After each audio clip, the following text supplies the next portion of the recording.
Laser sights will make you a more accurate and confident shooter by providing visual feedback on sight alignment and trigger control. Crimson Trace, making laser sight standard equipment.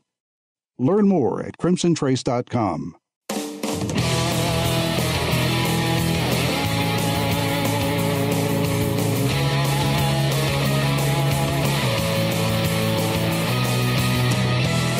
Today on Tom Gresham's Gun Talk, new holsters, new guns, the latest hot topics, plus your range reports and much more.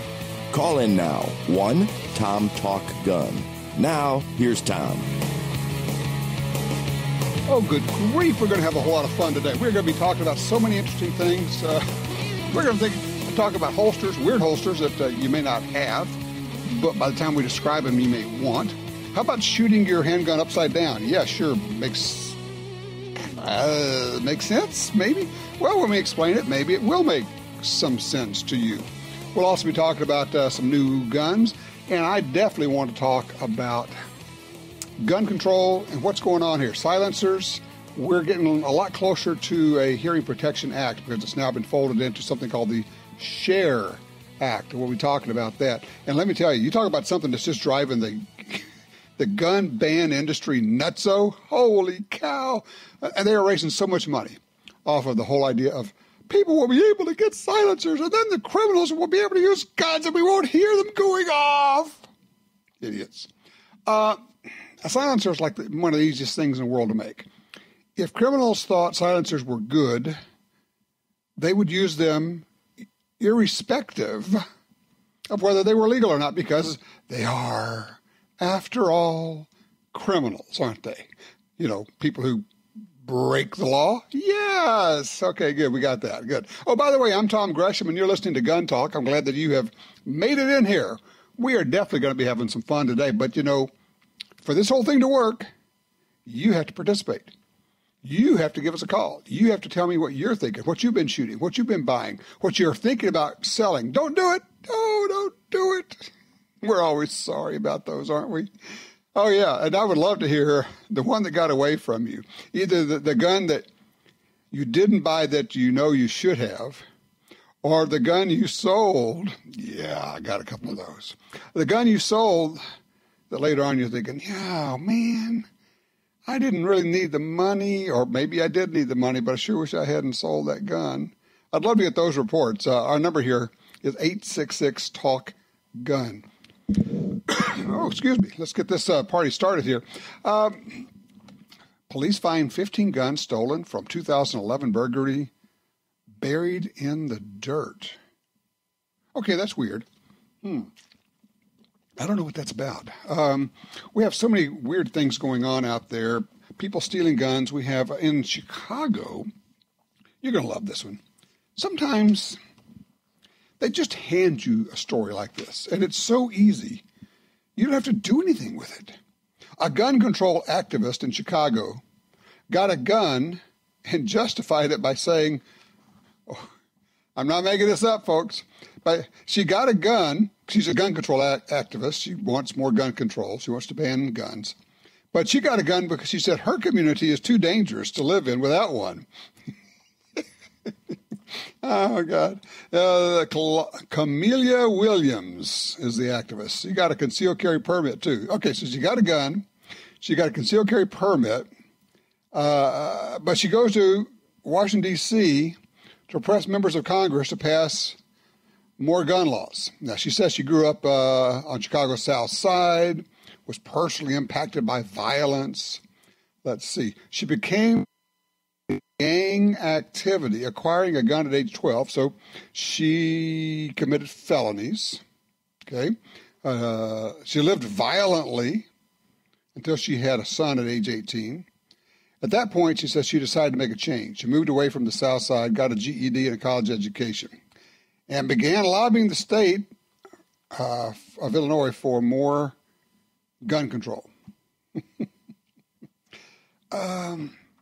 Yeah, she said that she had an incident where she says, well, you know, if I have a gun, she says, there's a pretty good chance that I'm going to retaliate. Well, you need some training, lady, because that's not what we do with guns. Law-abiding people don't retaliate with guns. We defend ourselves and our family. That's a whole lot different from retaliating, which just means getting back, which means hunting down people who did something for us. Wow. She says, for people who see inconsistency in her campaigning for gun control while carrying a gun, so she's working for gun control while carrying a gun. She says those people just don't understand the danger of the neighborhood in which she lives. Of course, I'm looking at this Breitbart article in there, right? It says she misses the fact that this is a very similar argument to the ones Michael Bloomberg-funded gun controllers make. When they're having their rallies and they're marching for gun control, and of course they're surrounded by armed protection. I love the thing Tucker Carlson told a Bloomberg apologist. He said that Tucker will not surrender his guns until Michael Bloomberg does. The hypocrisy of it is delicious. It is just so much fun here. Let's go line 3. Chris is with us out of Utah. Chris, you're on Gun Talk. What do you got there? Well, I just wanted to tell you about a gun that got away from me. I'm still sore about for 20 years. What it was I was having some doctor bill issues, some major bills, and I had to get rid of a cased Colt 7.5-inch, Colt single-action peacemaker, and it was God created man, Colonel Colt made him equal, and I didn't think much of it at the time. It was, it was unturned, unfired when I got it, and it was, it's gold inlaid on the cylinder, and it had a nail from the old Whitneyville factory, that burnt down in the 1850, I guess, when it burnt down or whatever. But anyway, it had an old square nail encased in a little plastic thing up in the corner of the box. It's a big oak box it was in, and then it had another cylinder that was all engraved, Colonel Colt, God made him equal, and all that stuff on it too. And it was a 4440 with a 44, special cylinder, extra cylinder, and it was just 7.5 inch. Really nice grips. I could not believe that, I let it go. But then I found out later that you can't even get that in the United States. That Colt commemorative is a really rare one, and I gave it away for $1,400, and I'm still bewildered. Chris, what's interesting to me about it, Chris, it's 20 years, it's 2 decades, and you remember every detail about that revolver, don't you? Oh, yes. I'd stare at it daily. I have a lot of Colt commemoratives, but that one, I didn't do my research on it. That one, people need to do the research on their commemoratives, because this one was only issued to oil tycoons overseas in Saudi Arabia and whatever. This gun wasn't even, put for sale in the United States. You never see one. You never hear of one. It was God created, man, and Colonel Colt made him equal. What do you think? What do you think that thing would be worth today? Full rate around $5,000. Oh well, you know what? Take solace in this. You needed the money at the time. You had the gun. The gun allowed you to get the money. So there you go. It's not as if you haven't been without guns all that time. But at the same time, I understand. You go, man, I never should have let go. I had a 5-inch barrel Smith & Wesson 357 Model 27 that I sold. I just had to have the money, but holy cow, I sure wish I had that thing back. Hey, Chris, thank you for that call. I sure appreciate that. Tell you what, let's take a quick break here. We're looking for your comments about guns you never should have let go, or the ones that you didn't buy, now you wish you had. 866-TALK-GUN.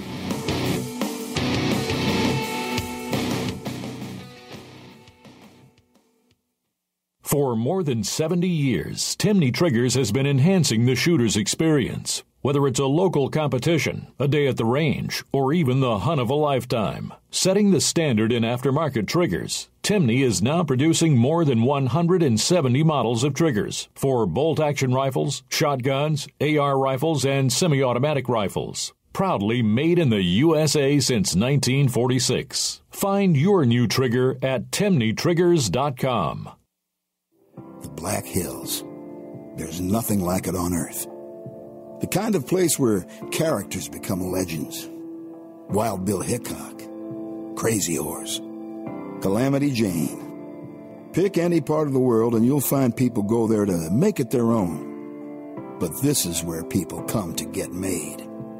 This is the place that made the people who make the best ammo on Earth. Black Hills Ammunition. Laser sights enhance shooting fundamentals. sight alignment, and trigger control.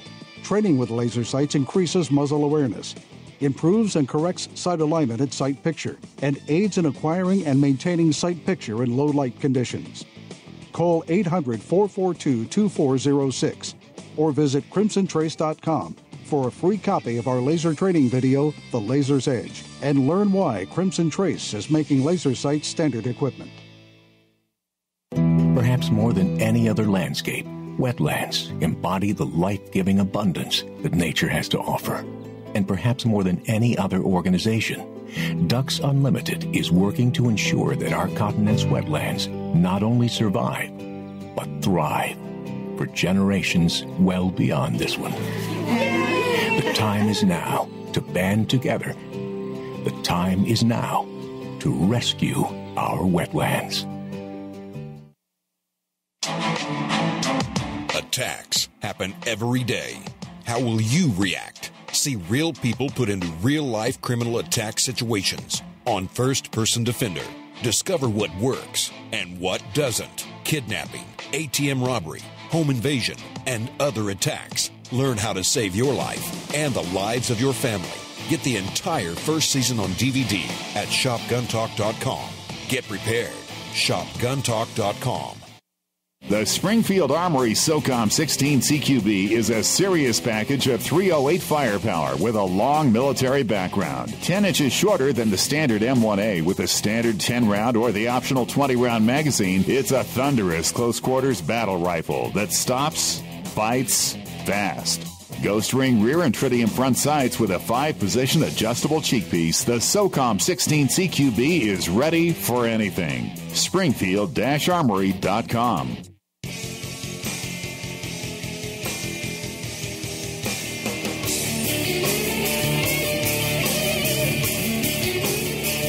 Well. Play stupid games, win stupid prizes. Hammond, Indiana. A man had died Friday morning after he was shot while apparently attempting to rob several people in a home. Yeah, he forced 3 people to a room in the basement. As he led the 3 out from the basement into the kitchen, a 4th person who had been in another room confronted the man and shot him multiple times. Okay, got no problem with that. That'll work. There are rules. And then there are plans. And sometimes your plans don't go the way you thought they were going to. There's another story I need to grab this thing here because it goes kind of along with that. And it's one of those, don't do that. Okay, I can't find it. Here's the deal. Short story.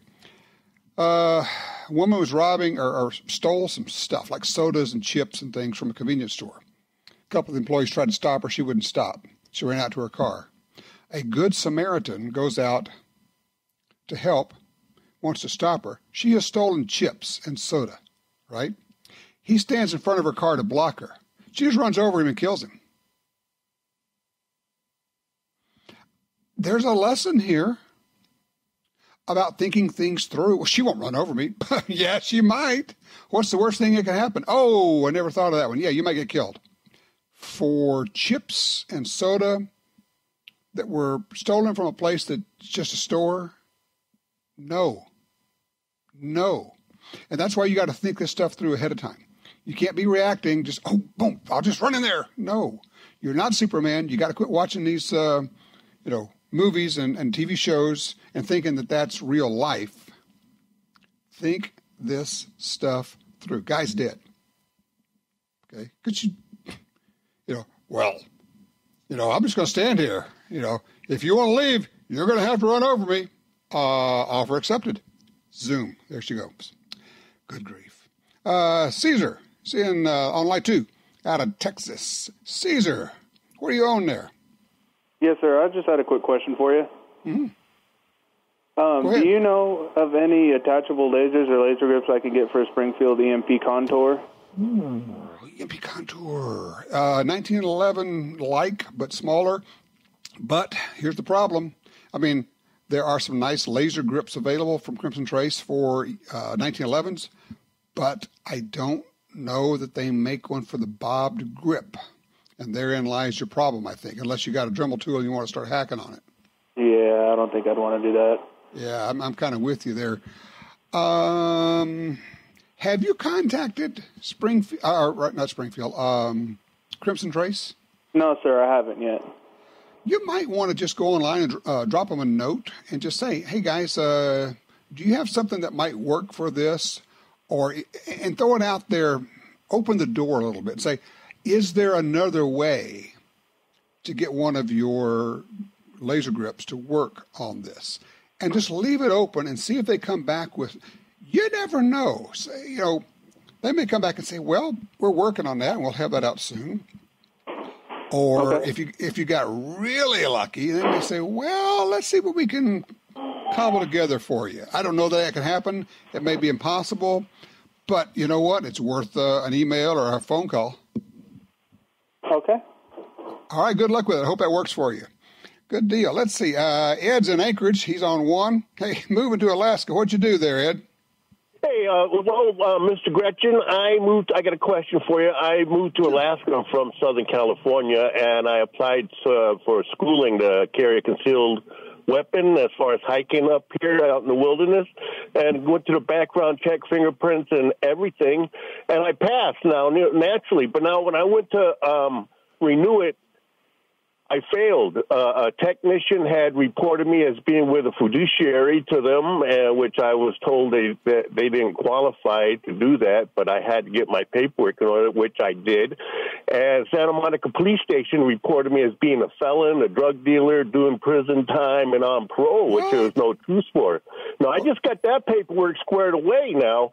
I went to have it dismissed, but they dismissed it, and they all charges dropped.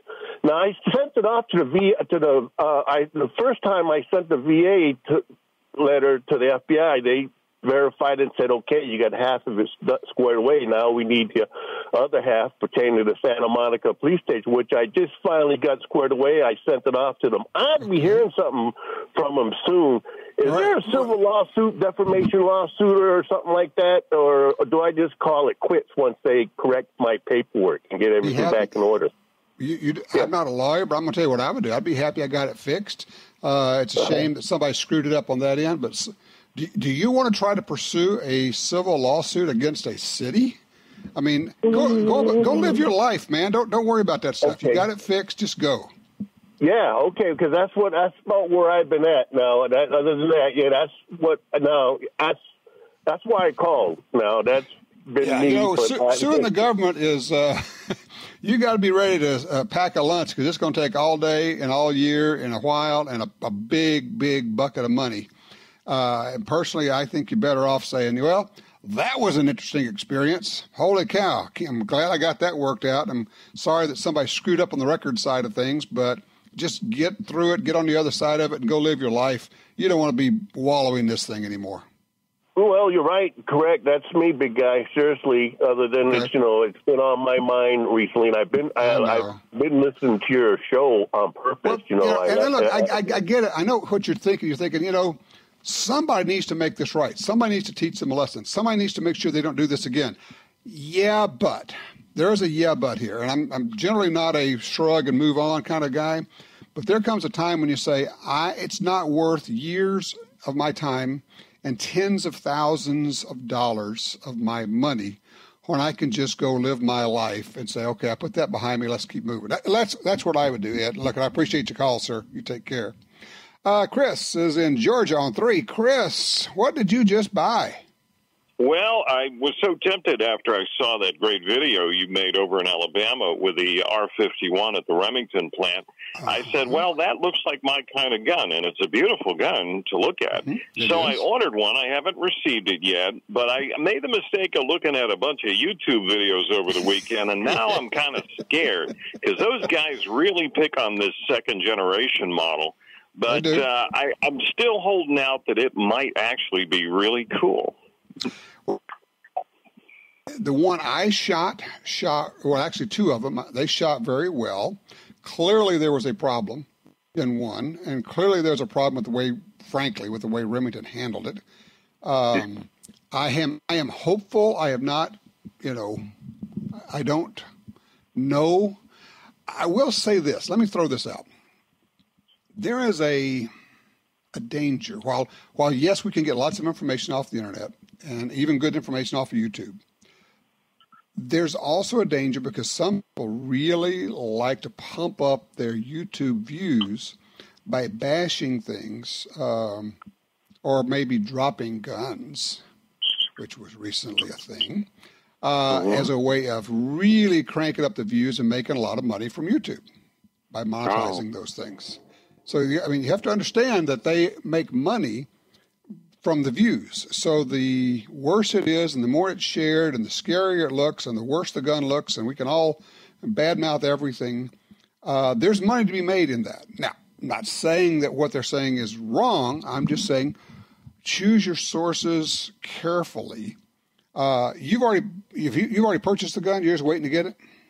Yeah, it should get here next week from Bud's Gun Shop. I would take it. I would shoot it. I would go run. Are you thinking about carrying this for personal protection? I thought about it, yeah, because it's sleek enough to carry. It's not bulky or anything. I would go run 500 rounds through it, not a round less, 500 rounds. And just see how it runs for you. If it runs, if it's working, then your gun is okay. Don't worry about what other people's guns are doing. If you have a bunch of problems with it along the way, then I would regroup. First of all, I would not carry a gun that has problems, feeding, shooting, whatever. But also then I would go back either to Bud's or to Remington and do something about it, or see if we can work it out. But since you got the gun on the way, just take it out and shoot it. I tell you what, do me a favor. We could all use the help. After you shoot it, run, 4 or 5 boxes of ammo, 100, 150 rounds, and then give us a range report. Call us and let us know how it's working out for you, okay? Yeah, I know some guns are sensitive to certain ammo, but I noticed the 115 ball ammo works pretty smooth, so I'm going to try and stick with that. I think that's a good move. I appreciate that, Chris. Give us that range report. That'd be cool. Very neat. All right. Have you ever gone to a range and seen somebody shooting a handgun upside down? Drawing and shooting a gun up? I don't know. But there may be a reason to consider it. When we come back, I'm going to tell you the story that we got from a listener. It sounds weird, but there may be something to it. We'll be right back.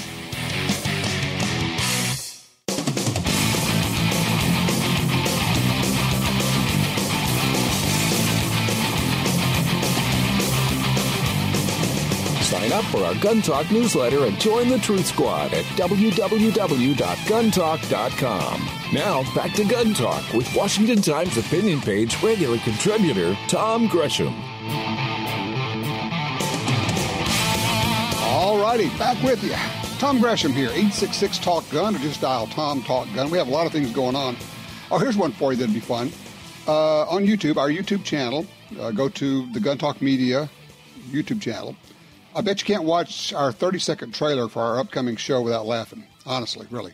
Tomorrow, this week, we're running an episode of Gun Venture on Sportsman Channel, hunting iguanas in Puerto Rico with air guns. And the trailer is just so funny. It's only 30 seconds, so check that out. Go to YouTube, look for Gun Talk, you'll find it there. Let's see here. Oh, yeah, we've given away stuff. We got the Sig Sauer and Crossbreed holsters giveaway. Go to guntalk.com/win. Give it away $1,000 in ammo, 2 Sig electro-optics, a Sig P210 target pistol, whole bunch of stuff from Crossbreed holsters. It's all there. Just go to guntalk.com/win. A lot of fun things going on. Let me make sure I have this. Okay. No federal gun control for new silenced muzzleloader. Silencer Co. Out in Utah has introduced a 50 caliber muzzleloader with a built-in silencer suppressor. Here's the deal. According to federal law, muzzleloaders are not firearms. That's true. And this is a permanently attached silencer. They call it the Maxim 50. It went on sale last week, and they're just getting orders like crazy. I don't know if it makes any sense, but it's just fun. The whole idea of it is just fun. A silenced 50 caliber muzzle loader. Now, also we have the, I mentioned earlier, the Sportsman's Heritage and Recreational Enhancement Act, SHARE or SHARE Act. And it includes, basically it has incorporated the Hearing Protection Act, the silencer law in there. The anti-gunners are freaking out over this thing because it's moved out of the full committee, the Committee on Natural Resources. One of the things that's been interesting is that reading the media reports and seeing, and I'm on the email list of all the anti-gun groups, of course, and seeing what they say, it's just fun to watch them losing their minds. I was looking at the NRA website, and they're saying, yeah, they kind of documented all this thing. Dana Milbank of the Washington Post, making claims about suppressors that their very own fact checker at that paper had already contradicted. And let's see, we've got Gail Collins of the New York Times is shocked that long gun ammunition with non-lead projectile components, which she calls armor-piercing bullets, is already being sold. Yeah, like Barnes copper bullets and things like that. Yeah. And then we've got this ATF agent who testified, former ATF agent. I don't know what he's getting paid for this deal because I think he's a consultant now. But he, former ATF agent, I think former is a key phrase here. Let's see, what did he say? He said some of the policy initiatives were endorsed by ATF. Oh, wait. He's the one that said that this would endanger the cops. That's right. He stood up there and said, yeah, this will endanger law enforcement officers. But ATF, the current ATF head, say, no, this is not going to be a problem as far as public safety, and it will really help with our mission. Basically, what it would do is when you buy a silencer, if this passes, a silencer would be treated exactly like a firearm.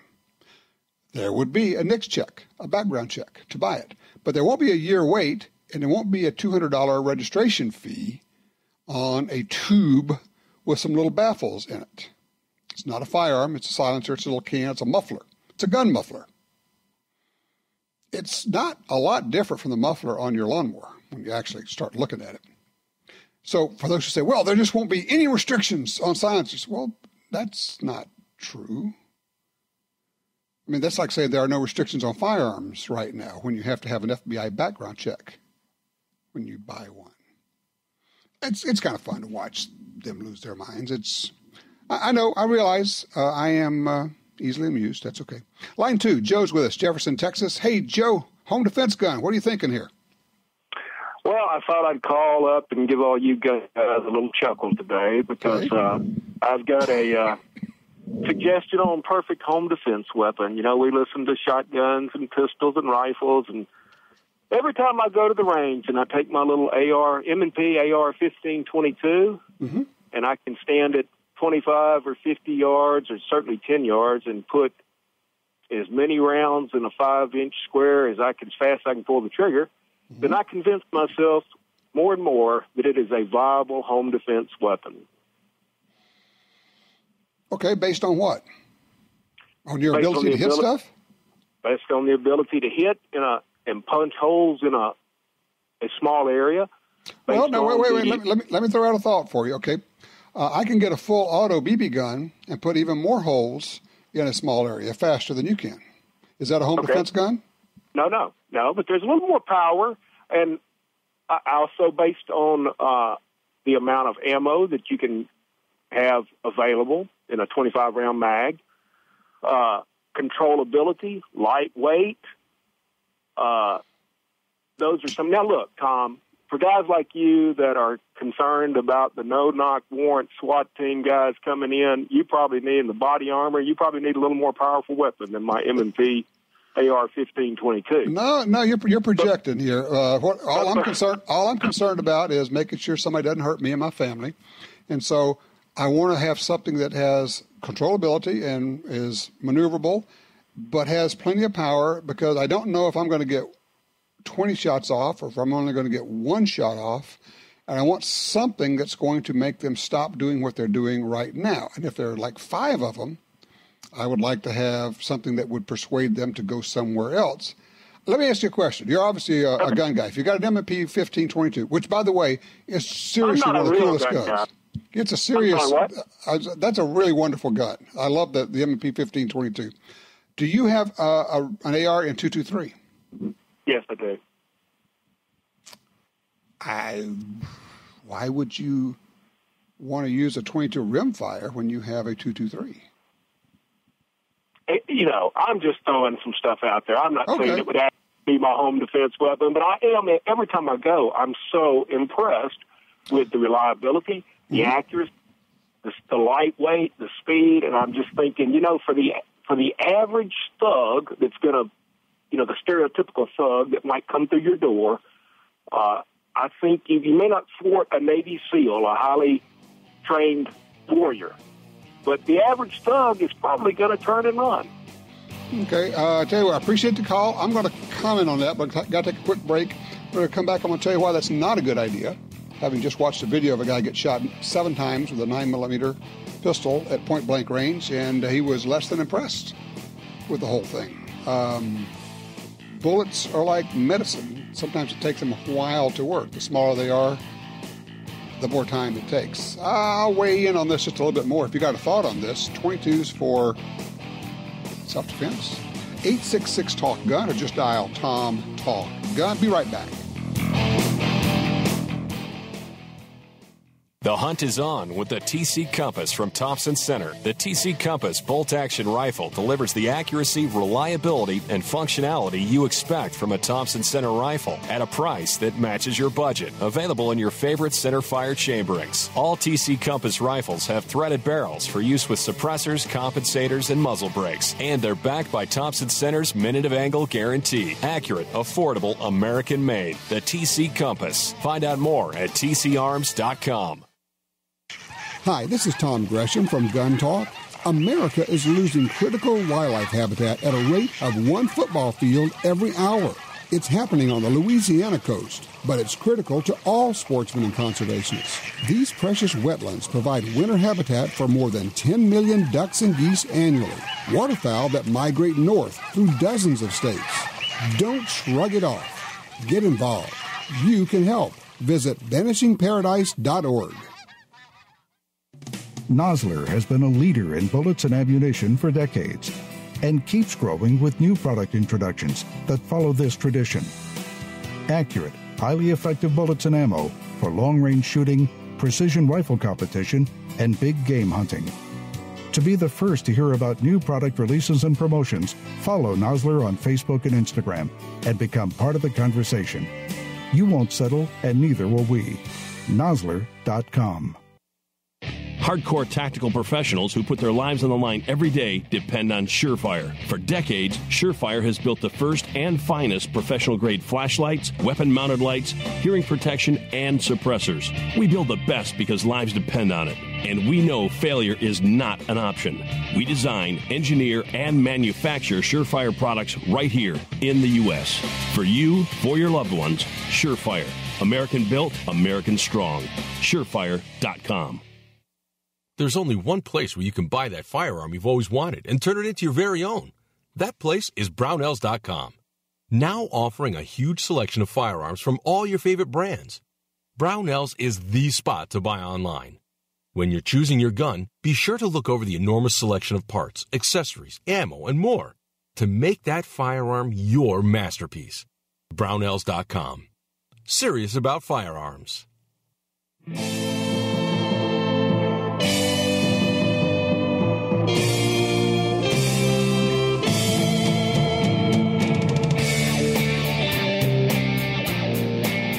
All right, back with you, 866-TALK-GUN. Teresa's with us on line 1 out of Fort Worth, Texas. Teresa, what are you looking at there? Well, the other day I was in one of the gun stores, and I found a Browning 1911 380. Mm-hmm. And it fit very well in my hand. Mm-hmm. I have a large hand but short fingers, so gripping is and comfortable to get to the trigger is an issue. Mm-hmm. In fact, my husband's commander 911 is not comfortable because I can't, that extra safety in there, I can't really activate it with the way it's supposed to be. Huh. And I was just wondering if you knew anything about that one. Well, I mean, it's about a 80% size 1911, obviously in 380, as you already know. I guess the question is, first of all, are you comfortable with the operation and shooting 1911s? I was comfortable with my husband's, except the fact that I have to work around the internal safety, that thumb internal safety. Well, there's a thumb safety. Now, do you not like the thumb safety? Well, I like it. It's just that my hand isn't large enough to fit my fingers comfortably through for trigger use. I'm going to suggest you look at least one other. I wouldn't want you to go with the first one without looking at what else is out there. I'm not saying the Browning's not a good gun. And look, the 380, a lot of people are going to tell you, oh, don't get a 380. And if you wanted to get a 9, that'd be fine. But a 380 is okay. It really is, if you use good ammo. There are a couple of other 380s that come to mind that you might want to consider. One is the SIG. It's a P938 is the number on it, P938. And it's an even smaller 1911-ish pistol, very similar to what you were just looking at. I think your hands would work on it very well. It does have an external thumb safety. It's got a hammer. It's cocked. With all of these guns, you're going to need a good holster. You cannot just shove these in a purse. You absolutely cannot. They have to have a good holster that covers the trigger guard. There's also one from Ruger called the LC380. And it's a very nice small single stack. All of these are single stacks, so they're going to have thinner grips. And they're going to have 6 or 7 rounds in the magazine. That's what you're going to get. I would suggest that you go look at 2 or 3 other 380s and try to find something that works, that feels good in your hand. And also check, here's the other thing, make sure that you can work the slide on them, that you're very comfortable working the slide. It shouldn't be a problem with 380s, but that's just one of the things you want to make sure of, okay? Yeah. Okay. Well, it's... Yeah, they got the 938. Let's see, 238, 930. The 930 is a 9mm. Thank you. Michelle is correcting me here. It's the 238 is the 380. So it's a SIG 238, not the 938. The 938 is, in fact, the 9mm. Thank you, Michelle. She keeps us all on track around here. So look for the SIG 238. And see what you think of it. I like the 938, but that's going to have a little bit more recoil. And the other thing is, when you get a small gun in 9mm, and here's maybe an important part for this. Because the recoil is more, there's more energy, the spring has to be stronger. And small guns in 9mm, it is more difficult to rack the slide. It takes more strength and a bit more technique. And so I would stick with 380s, I think, if I were you. Yeah, the 9mm that I have that's my personal, but I can't carry it, it's too heavy, is my 9mm Desert Eagle, my baby Eagle. Okay, yeah, and that's just, even though they call it a baby Eagle, it's still a decent sized gun. Yeah, look at that P238. I'm looking at them online. That's a good looking pistol too. They shoot really well. See what you think of that. I appreciate the call, Teresa. I wish you luck with that, and good for you for doing the research. And look, if the Browning works for you, fine. Just look at some of the options out there. That's the other thing, is that everybody, there are so many guns being made now, so many different models. It really does pay to see what's out there, to check the market. And you may say, well, I'm a Ruger person, so I'm going to get a Ruger. Okay, cool, if that works for you. Or you may say, I don't care, I'm just going to see what's out there. Well, God, there's a ton of stuff out there, whether it's SIG or Smith or Ruger or Springfield or Browning or Beretta or HK, or it goes on and on and on. More guns, lots of choices.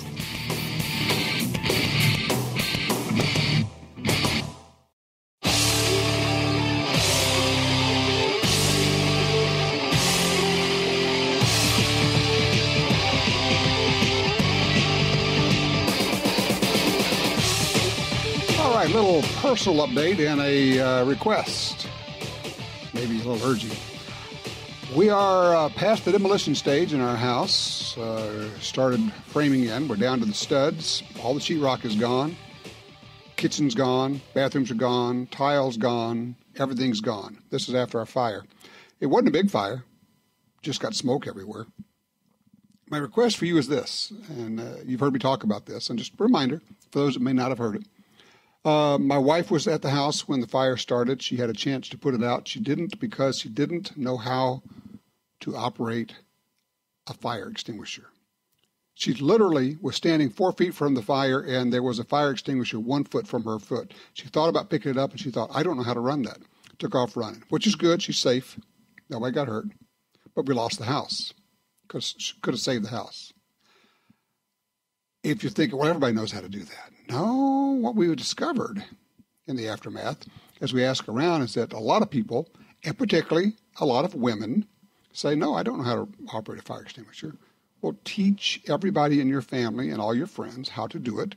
If you have one that is close to expiration or is expired, have them each one pull the pin, squeeze the handle, so they know how to do it. I don't know if it's ever going to make a difference somewhere, but I bet it does. Tell everybody you know. First of all, start asking. You'll be surprised. Oh, here's the other thing. Just for you, because we talk about self-defense and home defense and all this defense. How about fire defense? Do you have a fire extinguisher in your home? How many do you have? Where are they? You got one in the kitchen? Great. Does everybody know where it is? Does it get moved around? Is it in a closet? Do you have one in your bedroom? Oh, where are you likely to be like 8 hours a day? Just a thought for you. Okay. Michael's in Medford, Oregon on 2. Michael, talk to me. Hey, Tom. I just wanted to comment on giving your firearms away or selling them, the regrets that come along with that. Mm-hmm. I had given my nephew a 41 Magnum Smith & Wesson pistol when he had no firearms, and then he was going to go to Colorado elk hunting.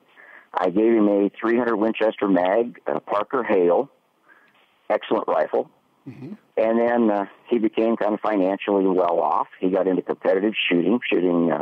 Mm-hmm. I like the pistol. I bought a CZ 75D PCR, and I asked him to work it over for me. Too busy. And I felt really bad. I felt like I should not have given those firearms away. Okay, here's the deal. Once you give them away, you don't own them. You don't have any right to them. You need to make, yes, I agree. You got to make sure the person you're giving them to appreciates them. But at the same time, there's no guarantee that the people in your family are going to like the same things you do. You got to give them away with no strings attached. If you're giving them away, they're done.